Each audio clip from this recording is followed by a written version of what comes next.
Well, hello there, and welcome to the Trending Now podcast for a Friday, September the 22nd, 2023. And I think I need to start with a quick apology, because I'm pretty sure last show I said, oh, it's the final show of summer. It's the final show of summer. That's not true, because today is still technically summer, as fall arrives tomorrow. So enjoy this last Friday, however you choose to spend it. And if you're spending a bit of it with us, well, then we really appreciate it here on the Trending Now podcast, which is available on the all-new CHCH podcast. And lucky for you, dedicated listener of this podcast, dedicated subscriber of this podcast, there's nothing you have to do. You're already subscribed to CHCH podcast, and there you can catch some of our other great shows, including Newsmakers, which is a brand new show that we launched here this week, and my first episode with Hamilton MPP Monique Taylor, which is available now wherever you found this show here on CHCH podcast. As always, it has been a very busy week on Trending Now, so we got a ton of stuff to get into. Lots of international news. Justin Trudeau, the Prime Minister, very busy this week. He's getting in some beef with India. Then he was at the UN Security Council, and then a big day today as Volodymyr Zelenskyy showed up in Canada, because he's been all over the place this week as well. He had a visit with the States. We'll get into all that coming up. Mentioned the drama with India. We'll get into that. Rupert Murdoch stepping down as head of Fox News. Mike Babcock quits. And there were some trans protests. There was anti-trans protests going on this week, and we'll get into all of that here on Trending Now. But at the Trending Now podcast, But first, I got to let you know that this show is brought to you by CHCH Sunday Blockbuster. This Sunday, catch Matt Damon and Jodie Foster in the sci-fi action thriller Elysium. It's available. It is 8 o'clock on Sunday right here on CHCH on the CHCH Sunday Blockbuster. But let's get into the news of the week. And Volodymyr Zelenskyy was in North America this week, and it started with a visit to New York, where he appeared before a special meeting of the United Nations Security Council calling for the removal of Russia's veto power in the wake of its invasion in Ukraine. It's his first time speaking in person at the Security Council since the war began, and it came a day after he gave an impassioned speech before the General Assembly, where he told the world Russian evil cannot be trusted.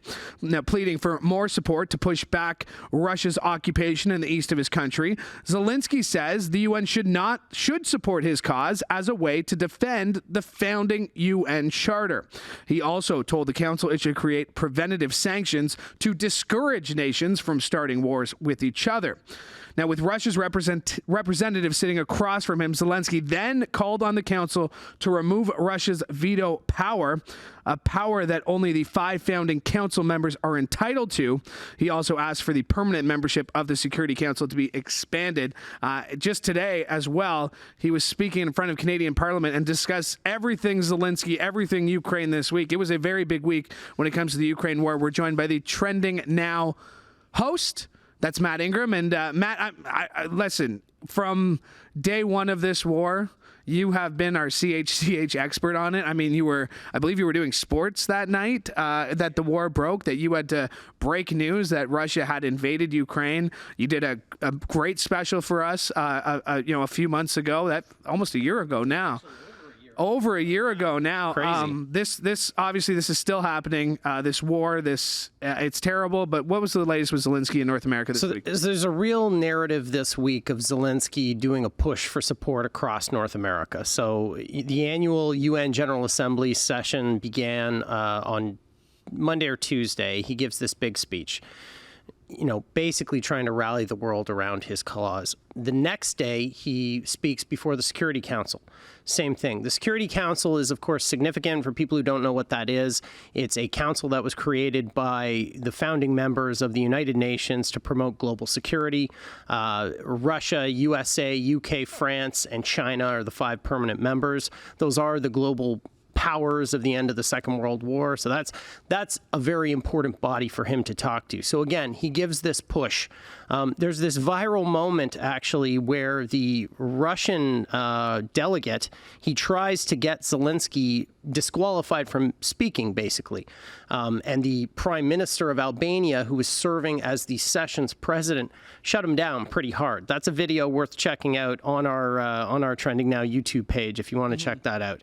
The next day, Zelenskyy to Washington, another day of this full court press, except when he's in Washington, the news comes out that Poland says it's no longer going to send arms to Ukraine. Now, it's deeper than that. They're in a bit of a spat right now over grain exports, which if you're following what's going on in Ukraine, grain exports has been a big deal. A lot of the world's grain comes from Ukraine. The war, of course, stopped the export of said grain. It caused a hunger crisis around the world. Now, Poland and Ukraine were trying to work out a deal to get Ukrainian grain through Poland. It didn't work out. So this appears to be a tit-for-tat move. I think in the long run, things will resolve themselves. But anyways, that comes in the middle of his push for more support in Washington. He gets the support in Washington. Biden administration announcing lots new military aid. And then here we are today. He's in Ottawa, again looking for more aid. Prime Minister announcing today $650 million in additional aid. That's in addition to the $9 billion we've already spent on the war in Ukraine. How was he received in Parliament? You watched the speech live. What was the reaction? I saw a couple of standing ovations. We saw some clips here. How was he received? Incredibly warmly. All parties of all political stripes, they all rally around him. And Canada is considered a very strong partner for Ukraine because that is not the case in every Western capital. In Washington, there is a contingent of Republican lawmakers who no longer think that the Americans should be supporting the Ukrainian war effort. In some of the European capitals, I was just talking about Poland, there's this movement of how much are we going to send? Are we just going to continue to fund this? So Canada is a very, I don't want to say soft target, but it's certainly a place where he's going to be received warmly. He is now going to have meetings with business leaders in Toronto later today. And part of that also, Trudeau announcing that there's going to be a free trade agreement that's actually already been signed between Ukraine and Canada, as well as new business partnerships, because they want to help with the economy as well as military aid, humanitarian aid, those sorts of things. So Zelensky's getting a lot of support courtesy of the Canadian government. Yeah, and I think it's been pointed out that the largest population of Ukrainians outside of Ukraine is here in Canada. I think there's 1.3 million Ukrainians. 1.4 actually, 1.4 I think it is. Yeah. Ukrainians who call Canada home. Or people of Ukrainian heritage. Absolutely. Yes. So obviously, so important what he's doing the ask, and to be here in person, to be at the UN Security Council. Mentioned that was the first time he had appeared in person. Correct. Normally through camera, through satellite link. Want to get your thoughts on this before you go. Yesterday in Niagara Falls, Doug Ford reversing his decision to dig into the green belt, says we're not going to touch it. He listened. Listen, I was very critical. I was very critical of him on this show. He admit he made a mistake, and he's trying to make it right. It took 4 people resigning. Monte McNaughton also resigning. There's another cabinet shuffle coming. What do you make of it? I'll give him some points that he's listened. It took him 10 months. It took 4 people to lose their jobs. But what do you make of Ford reversing his decision? Ford's done this before. I can't remember the example, but previously there was an issue that came up, and I'm blanking right now. But so this is not unusual for him in that he has changed his position on things in the past. I personally don't know how he couldn't have done this and survived, because, the outcry from everyone, it seems, on this was so egregious. And I mean, the information coming out in the Auditor General report, in the Integrity Commissioner report, it raises some really big questions that, of course, the opposition are going to come after. But journalists too, because that's our job, to ask questions. And, we had Jason Gaidola in the Falls yesterday doing a great job pushing the premier on that. I think that Doug Ford had to do this personally. That's my personal opinion. Yeah. I think that is something he had to do. But remember, the Liberals still don't have a leader. They're still working on that. Yeah.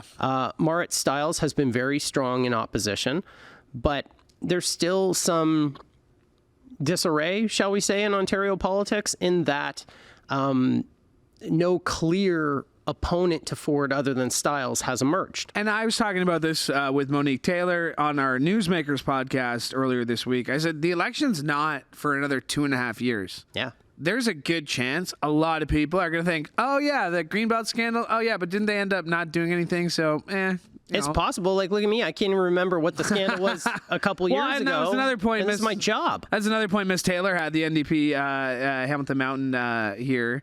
She said, there's so many fires. Like, we're not talking about the autism file that they've seemed to have bungled. True. That was the big deal the privatization of the healthcare. Another big deal. We've been at rallies. So, like, if Ford thinks his problems are just going to go away, they're not. But the other thing, it's got a pretty rock solid. To your point, Liberals don't have a new leader yet. They're in the midst of that battle. A couple of debates in.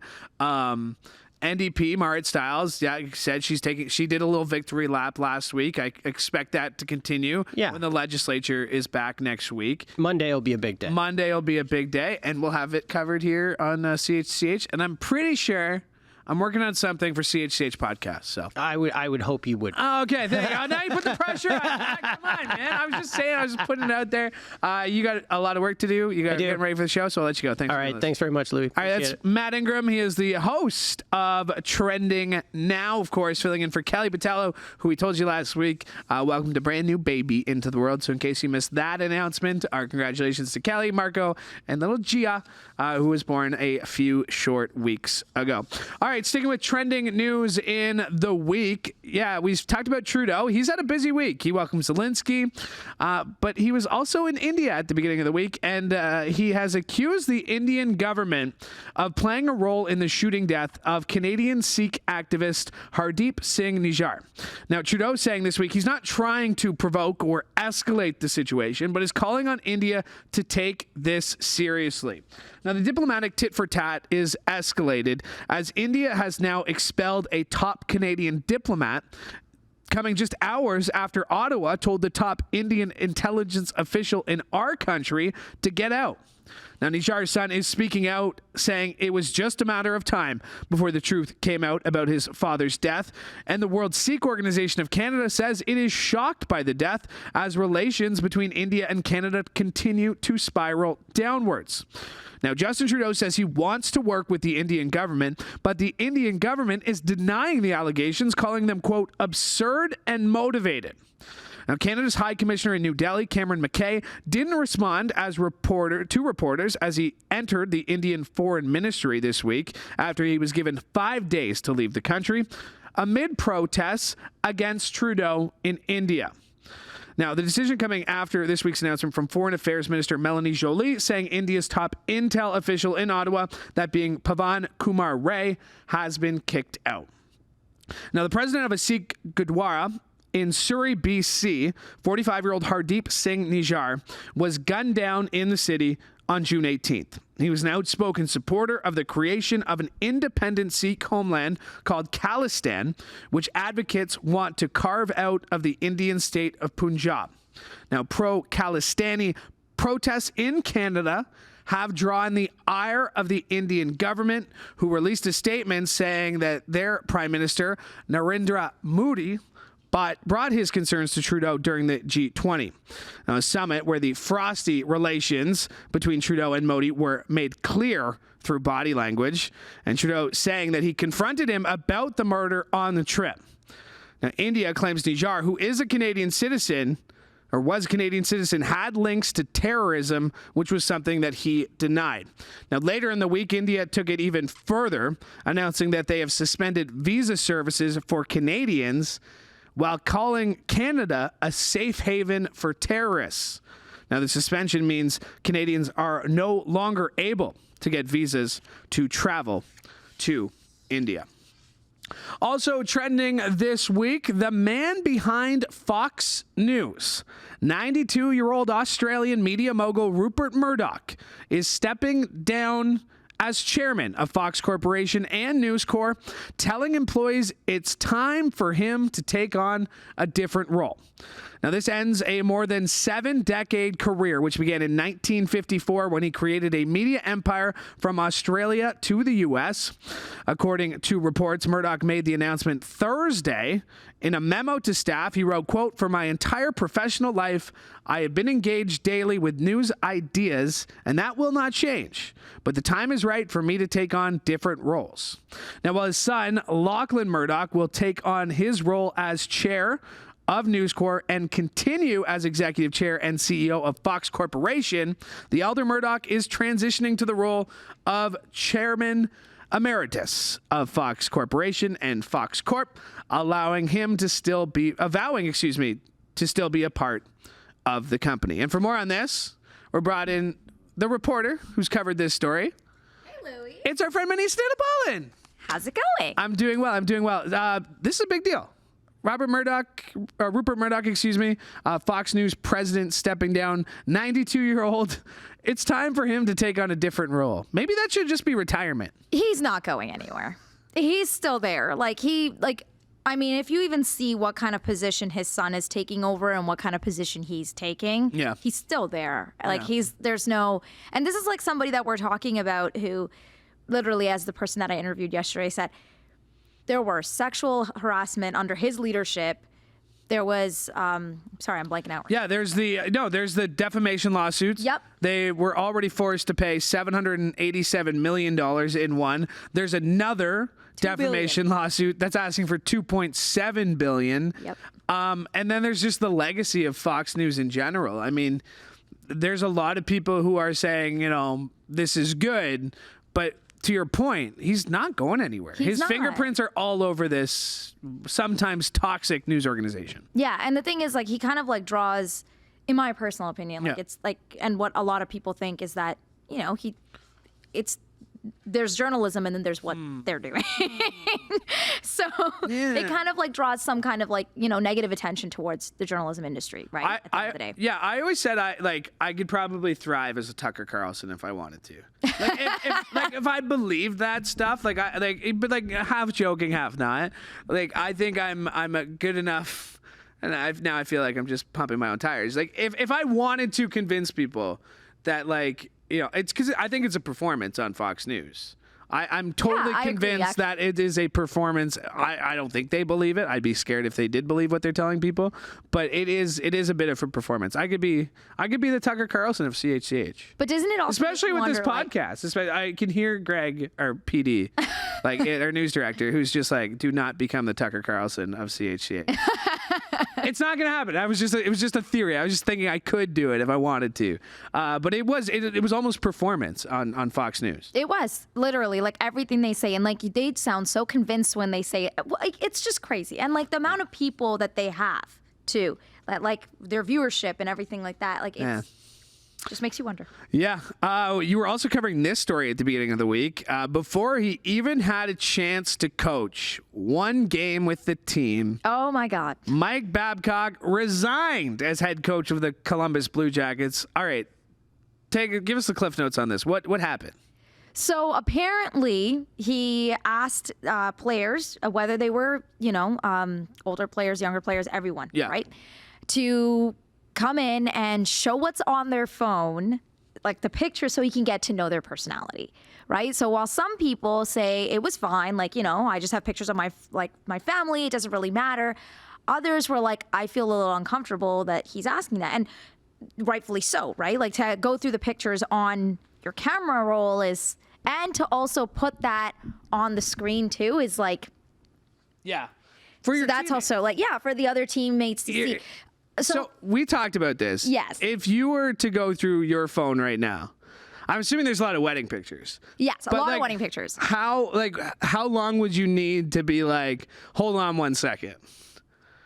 I think you could do one. I don't have anything incriminating on my phone. Okay. Nothing? Like, I'm not, okay, sorry, that's an inappropriate question. I'm just saying, but like, I mean, like, I you feel have nothing that you would be like embarrassed if. Okay, so if I say there's nothing on my phone that could be incriminating, that's a lie, because everyone has something on their phone that could be embarrassing or incriminating, or not incriminating. No, I understand your word choice there, and I have to be careful with my word choice here. But so like, I just want to be sure we're all right here. Yeah, we're good. Here. We're good. Okay, good. So I think you're good to go through my phone, but obviously there's like pictures, like you always take like embarrassing pictures of your family and stuff like that, and you have that, so you don't want to embarrass people at the end of the day, right? So you could probably go through one thumb roll before you come across an embarrassing picture. So I'm looking through my thumb roll. It's mostly screenshots of pictures, of screenshots of things that I send to friends, and then like a lot of food and a lot of dogs. Because like if I make something that I'm proud of, like even if it's like a breakfast, I'm taking a picture. I think you'd be able to know that I work in podcasts and that I have a background in sports if you were to flip through my phone. That's the only thing I think you'd get.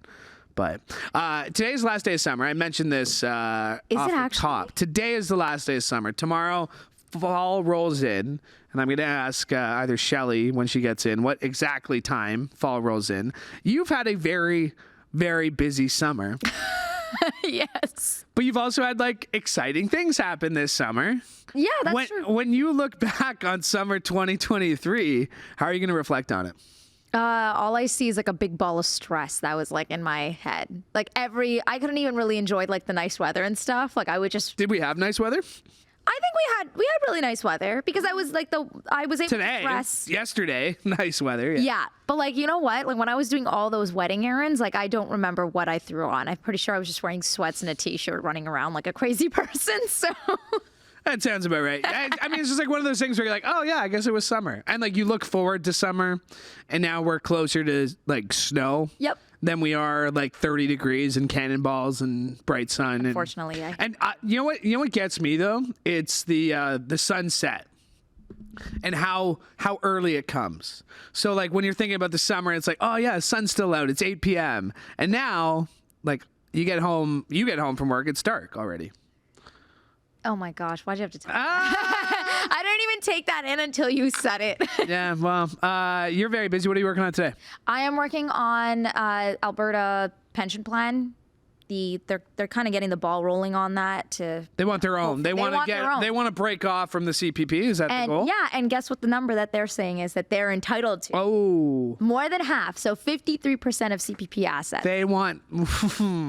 So how's that? So that's the reaction that I'm getting from everyone anytime we talk about this. Alberta. To all our listeners and viewers in Alberta, thanks. Let's get back to work. Thanks for this, Manesa. Thank you so much, Louie. All right, Manesa Dhanabalan, everybody. My thanks her for joining me on today's show. A couple more stories I want to hit to before we say goodbye. Laura Sebben going to be by in just a moment to talk about this story, which was making headlines across the country, where thousands of people in cities from coast to coast took to the streets for competing protests, yelling and chanting at each other about the way schools teach sexuality and gender identity. Separated by lines of police officers, including here in Hamilton and Burlington, the protests and counter-protests are linked to school policies first enacted in New Brunswick and Saskatchewan that require young people to get parental consent before teachers can use their preferred names and pronouns. Posters created by a group called 1 Million March for Children say rally participants are standing together against what they call gender ideology in Canadian schools. They claim children are being exposed to inappropriate content Sorry, I'm getting through this. Inappropriate content about sexuality and gender identity, and say they support the policies requiring parental consent. For more on this story, we are joined by Trending Now producer Laura Sebben. And Laura, we have had this conversation again and again and again. And here we are again. I mean, trans rights are humans' rights. That should be that simple, but it doesn't seem to be. Should be. As long as you are alive, you have rights. But alas, that seems to be really tough for some people. It's just people getting into the business of other people. Is what I mean. At the end of the 100%. Day, it's not that I'm worried about my kid.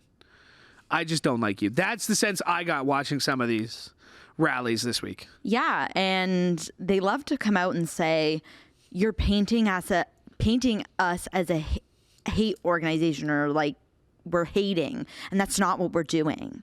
We're just advocating for parental rights. Pretty sure you're hating on LGBTQ people. There's no other way to paint you going out to the streets and fighting against the simplest education to just tell your kids, you don't just have to be straight. There's other things. And it's not even about telling them that they can be something else. To that point, like what this is all about, and I mentioned it here, is that these are laws introduced out east first, New Brunswick, PC premier there, Saskatchewan, Scott Moe, obviously a PC premier there. Like what they're saying is that young people need to get parental consent before teachers, before the people who spend 8 hours a day with them can refer to them by what they want to be preferred. Like a lot of these teachers are, like I've talked to some of my high school teachers about this issue that, you know, they're on Facebook, they're posting the "we stand no hate" type thing. And like what they say is like a lot of the times they're the first person that they're trusting with their identity or their new pronouns because they don't feel safe at home. Yeah. So to ask this teacher who might have a kid who's quiet or crying or sticking to themselves after class. Yeah. So if this kid's crying because they don't want to go home, they're telling me all their struggles. My first thing to do as a teacher is to call the parent and say, guess what your kid just told me? Yeah. It's crazy that they think that is an okay policy to have. It also allows the teachers, if they overhear the student telling their fellow classmates or their friends, so not even directly saying to the teacher, I would like to be called this, I would like to identify by these pronouns, it allows them to overhear a student saying to their classmate, hey, don't call me by this name, I prefer this name, to then call the parents and be like, your child wants to go by a different name in class, which just sounds and I feel unhinged. like we've been here before, and that's why I feel like we're taking a step backwards because like I remember a few years ago there was a similar story when schools wanted to create these gay straight alliances, which were just clubs in which kids who are on the LGBTQ plus to us, you know, so that they can feel safe somewhere, and that was a deal. Because if their kids are in this club, the parents wanted to know. Yeah.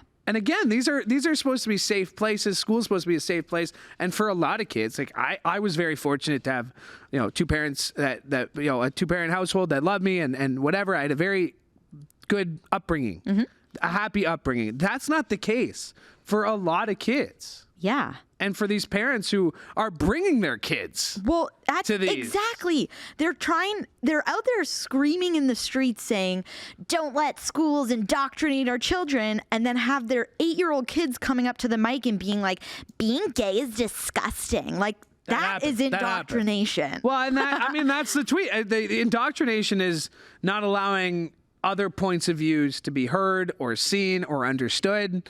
And that's not what's happening. That's what's happening in these protests. Exactly. Is it not? Not in schools.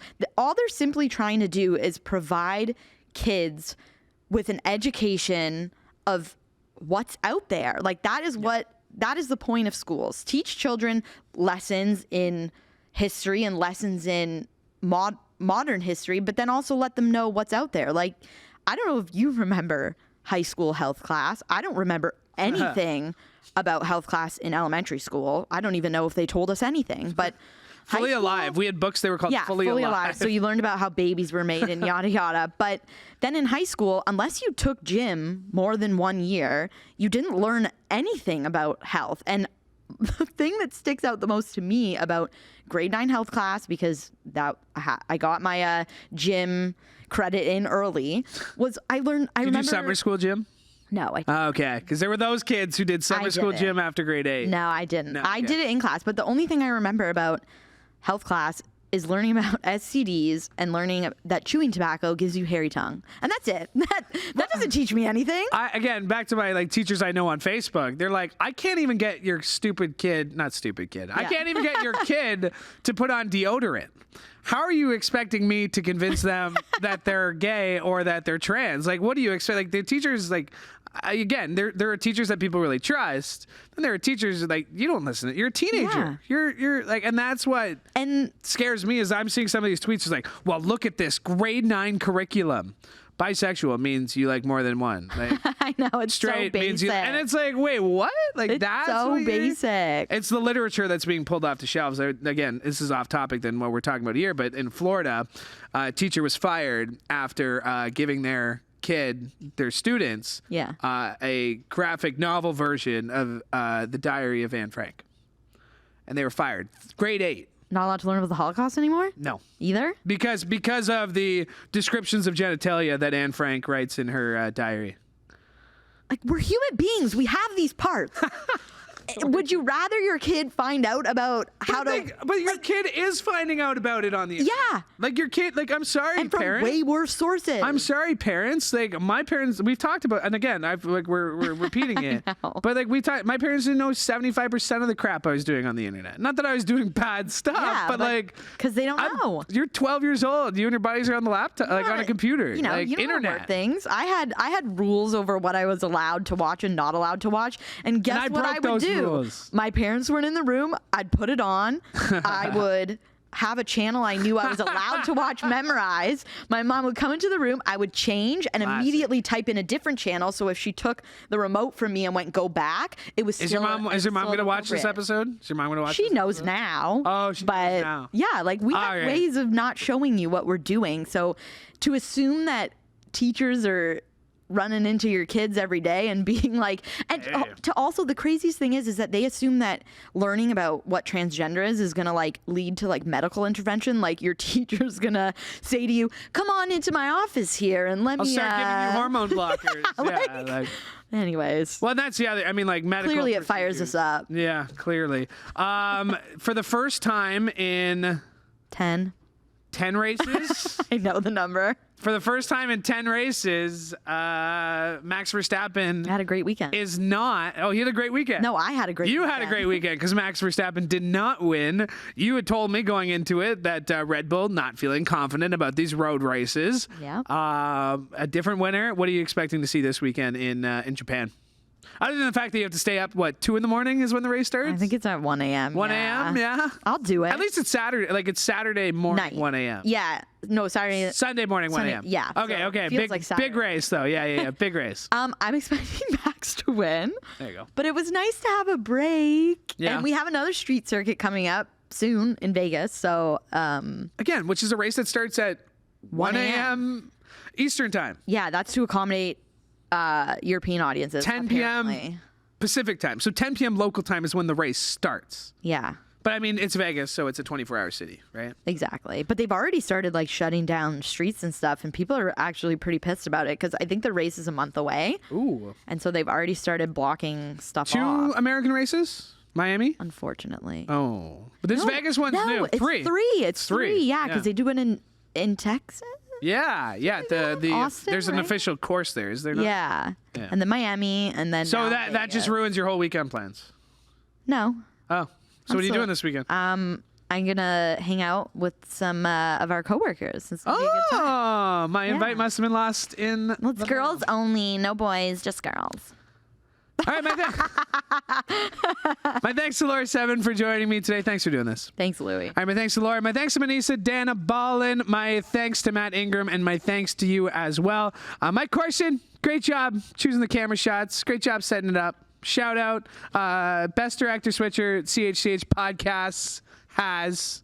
I know Laura's giving me a look saying Chantel deserves an honorable mention. She does, but it's Corsten's role now. You're stuck with me, buddy. All right, that'll do it for us. Make sure to like and subscribe to CHCH Podcast, wherever you get your favorite podcasts, so you don't miss an episode of this show or any episodes of Newsmakers, which is our brand new show available on CHCH Podcast. Again, wherever you get your favorite podcasts or chch.com/podcast. Remember, you can catch Trending Now every Monday to Friday, 7 p.m. on CHCH, chch.com, or streaming live on our Trending Now YouTube page. And if you missed that, it's available again at 11:30. That'll do it for us this week.